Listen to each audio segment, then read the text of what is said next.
Welcome to Mora NG7 channel. మన ఛానల్ని subscribe చేయండి, షేర్ చేయండి. Good evening friends. మనము డిస్కస్ చేస్తున్నాం ఒక్కొక్క టాపిక్ని, అలాగే మనం రివిజన్ కూడా చేస్తున్నాం.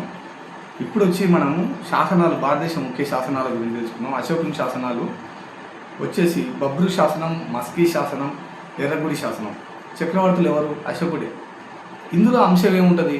అశోకుని విధానాలు ఏంటి, అశోక చక్రవర్తి అప్పుడు అనుసరించిన విధానాలు ఏంటివి, అశోకుని బౌద్ధం పట్ల విశ్వాసం ఎందుకు చూపించాడు, అశోకుని పేరు ప్రస్తావించిన శాసనం ఏది, మౌర్య సామ్రాజ్యపు దక్షిణ సరిహద్దుల ప్రస్తావన, ఇవన్నీ కూడా ఈ శాసనాల్లో ఉంటాయి.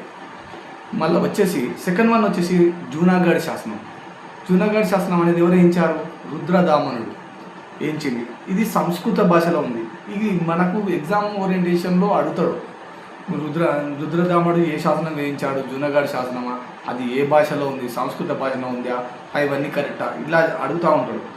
చంద్రగుప్త మౌర్యుని సేనాని పుష్యగుప్తుడు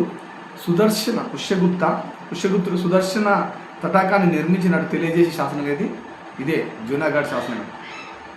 అతిగుంపా శాసనం అని ఉంటుంది. దీన్ని వేయించిన రాజు ఎవరు? కారవేలుని ఘనత గురించి ఈ శాసనంలో చెప్పడం జరుగుతుంది.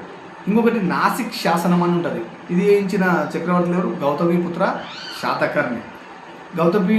శాతకర్ణి విజయాల గురించి ఈ శాసనంలో పేర్కొనడం జరిగింది. ఇంకోటి అలహాబాద్ స్తంభ శాసనం అని ఉంటుంది. సముద్రగుప్తుడు వేయించాడు. సముద్రగుప్తుని విజయాలలో ఉంటుంది. మొహ్రలి ఇనుప స్తంభ శాసనం, ఇది మన క్వశ్చన్లో వచ్చింది గ్రూప్ 2లో. మొహ్రలి ఇనుప స్తంభ శాసనం ఎవరు వేయించారు, అందులో ఏముంటుంది అనేది అడిగితే రెండవ చంద్రగుప్తుడు వేయించడం జరిగింది.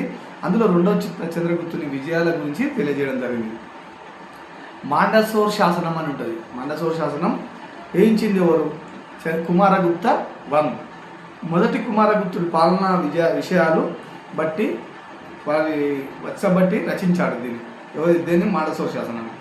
ఐహోల్ శాసనం అని ఉంటుంది. ఇంకోటి రెండవ పులకేసి వేయించడం జరిగింది. హర్షుడు రెండవ పులకేసి చేతిలో ఓటమి పాలైనట్టు తెలియజేస్తుంది. దీన్ని రవికీర్తి రచించాడు. ఉత్తర మెరూర్ శాసనం, దీన్ని చోళుల కాలంలో వేయించారు. దీన్ని మొదటి పరాంతకుడు వేయించాడు. చోళుల గ్రామ పరిపాలన గురించి తెలుస్తుంది. మోటుపల్లి శాసనం అని ఉంటుంది. మోటుపల్లి శాసనం గ్రూప్ 2లో రావడం జరిగింది. వేయించింది ఎవరు? కాకతీయ గణపతి దేవుడు విదేశీ వర్తకులకు రక్షణ కల్పిస్తూ జారీ చేసిన శాసనం ఏదంటే మోటుపల్లి శాసనం. ఇంకోటి భారతదేశంలో ముఖ్యమైన సాహిత్య ఆధారాలు ఉన్నాయి, దాని గురించి తెలుసుకుందాం మనం. ఈ టాపిక్లో మ్యాక్సిమం మీ క్వశ్చనింగ్ కవర్ అవుతుంది. వచ్చేసి అష్టాధ్యాయి అని పాణి రచయిత. ఇది సంస్కృత వ్యాకరణం.